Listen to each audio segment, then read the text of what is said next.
राम राम, जय माँ भारती, जय छत्तीसगढ़।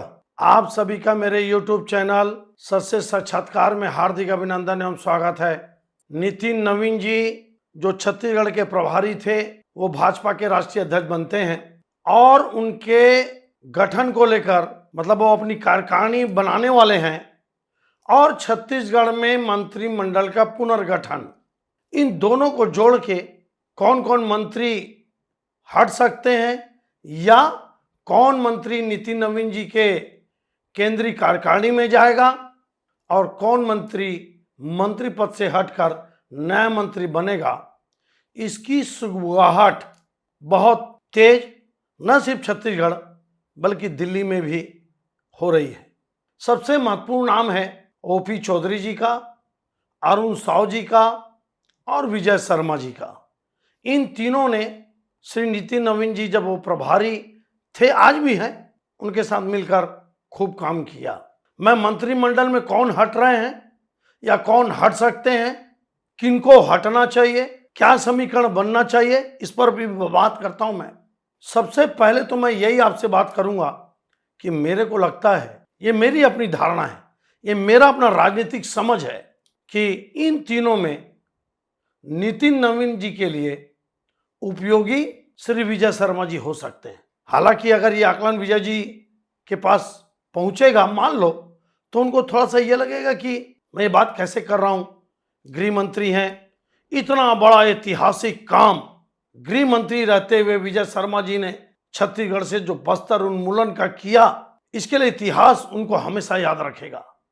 विजय शर्मा जी, श्री विष्णुदेव साय जी और अमित शाह जी, फोर्सेस तो पूजनीय है, उनमें तो कोई प्रश्न उठा ही नहीं सकता, लेकिन फैसला लेने वाले जिम्मेदार मंत्री और नेता होते हैं। विजय शर्मा जी एक डायनेमिक हैं, युवाओं में लोकप्रिय हैं और वेल एजुकेटेड हैं।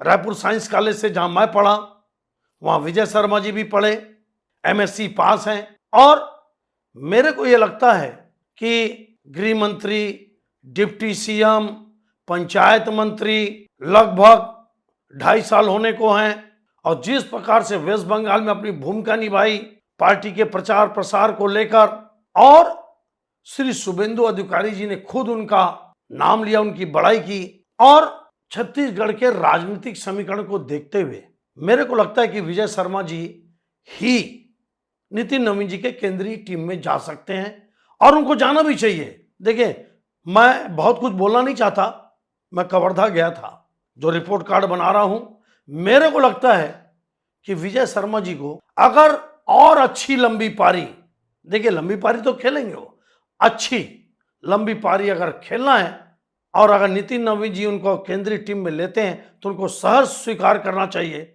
और देश के संगठन में शामिल होकर अच्छे युवाओं को, जिनके ऊपर अत्याचार अन्याय भारतीय जनता पार्टी के कुछ नेता, कुछ बड़े संगठन के लोग कर रहे हैं, उनको पार्टी से जोड़ने का काम फिर से करना चाहिए। तो एक विजय शर्मा जी मंत्री पद से हट सकते हैं स्वेच्छा से, पार्टी के नेतृत्व के फैसले के आधार पर। दूसरी बात, नितिन नवीन जी चाहेंगे कि उन्हीं के हम उम्र के लोग जो पुराने संगठन में काम किए, देखिए विजय शर्मा जी युवा मोर्चा से काम कर रहे हैं, शायद ABP से किए कि मैं नहीं जानता, लेकिन युवा मोर्चा में तो मैं जानता हूं बहुत अच्छे से। ओपी चौधरी जी पार्टी के संगठन में काम नहीं किए, इसलिए मैं संगठन में उनकी उपयोगिता उतना देखता नहीं। अरुण साव जी तो प्रदेश अध्यक्ष रहकर और बहुत सारे तौर तरीके को लेकर मेरे को लगता है कि अरुण साव जी का छत्तीसगढ़ में बना रहना ज्यादा उचित है। अब इस बात को यहीं पे खत्म करके आगे बढ़ते हैं। मंत्रिमंडल, विजय शर्मा जी हटते हैं तो निश्चित रूप से एक मंत्री बनेगा, लेकिन मेरे को लगता है जब मेरी किसी कार्यक्रम में एक प्रभावशाली लोगों से बात हुई तो लोगों ने मेरे से पूछा कि छत्तीसगढ़ की क्या स्थिति है। बहुत ही प्रभावशाली लोग, मैं नाम नहीं बताऊंगा, मैं हिंट भी नहीं दूंगा, लेकिन सच बोल रहा हूं। तो चर्चा में बात आई कि सबसे पहले दयालदास बघेल जी पूरा क्षेत्र को, चाहे उनका अपना विधानसभा हो या जिला हो या उनका महकमा हो, बहुत सारे प्रश्न उठ रहे हैं। कार्यकर्ताओं में जबरदस्त असंतोष, पार्टी में उनकी गतिविधियों को लेकर सही संदेश न जाना, उनके अपने लोगों के द्वारा क्षेत्र में लोगों को राजनीतिक विद्वेष में प्रताड़ित करना, विकास के काम के प्रति ध्यान न देना, परिवारवाद को लेकर इतना गंभीर प्रश्न खड़े किए जा रहे हैं। और बाकी भ्रष्टाचार और दुनिया भर की बातें जो मैं इनके रिपोर्ट कार्ड में बता चुका हूं, आप सुन लेना। आप दयालदास बघेल शायद वो तत्काल हट सकते हैं। ये क्षेत्र की जनता, राजनीतिक लोगों की टिप्पणी, गरीबों की आवाज जो मैं सुनता हूं आम आदमी के, उसके आधार पर बता रहा हूं। और अगर इनको हटाकर पुन्नूलाल मोहल्ले जी को अगर मंत्री नहीं बनाया गया तो मैं फिर बोल रहा हूं, शुरू में ही बनाना था। भारतीय जनता पार्टी की बहुत बड़ी भूल होगी। ये बाकी वक्त बताएगा कि मेरा आकलन या मेरी ये टिप्पणी या मेरी ये समझ कितनी सही है। उसके अलावा टंकराम वर्मा जी का भयंकर, अभी देखो आप खुला, देखिए आप जमीन, सरकारी जमीन की खरीद फरोख्त, प्राइवेट कंपनी को देना, सस्ते में देना, दुनिया भर कर रही है। मैं रिपोर्ट बना चुका हूं, आप सुन लेना। आप अभी बृजमोहन अग्रवाल जी सांसद खुले मंच में राजस्व विभाग के नायब तहसीलदार की कार्य प्रणाली पर जनता के शिकायत के आधार पर प्रश्न उठाया, जो वायरल हो रहा है कि तहसीलदार लोग, नायब तहसीलदार लोग, एसडीएम लोग पैसा मांग रहे हैं कि हम ऊपर पैसा देते हैं। ये कितनी बड़ी बात है कि भाजपा का एक सांसद रेवेन्यू डिपार्टमेंट के एक नायब तहसीलदार से इस तरह की खुलेआम चर्चा करे। और ये एक जगह की बात नहीं है, आपको मैं बता रहा हूं, चाहे नांदघाट तहसील हो, चाहे नवागढ़ हो, चाहे आपका भाटापारा हो, बलौदा बाजार हो, सरगुजा हो, बस्तर हो, आप घूम लीजिए तहसील ऑफिस, आपको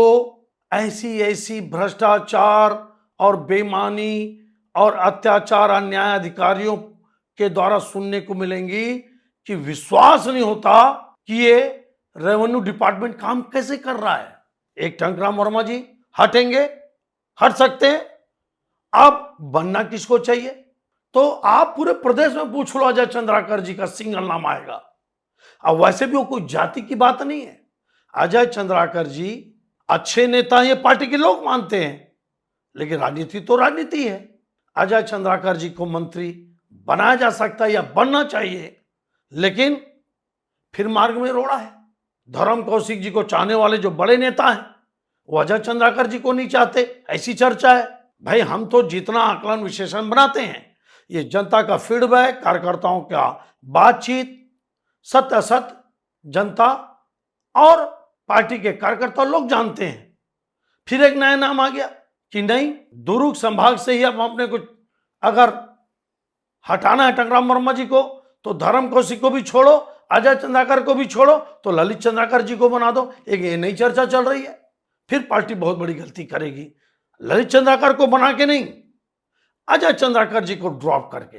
अब आते हैं श्याम बिहारी जायसवाल जी के ऊपर, मेडिकल को लेकर, सप्लाई को लेकर दुनिया भर की बातें पेपरों में, सोशल मीडिया में आप सब सुने होंगे। अगर उनको हटाया जाता है तो सरगुजा में 5 नेतृत्व है सीएम को मिलाकर, तो वहां से तो और नेतृत्व बनाने की जरूरत नहीं है।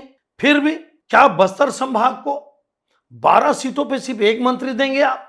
सरगुजा में 14 सीटों पे 5 मंत्री, रायपुर संभाग में 19 सीटों पे 2 मंत्री, दुर्ग संभाग पर 3 मंत्री, बिलासपुर संभाग पर 25 सीटों पे 3 मंत्री।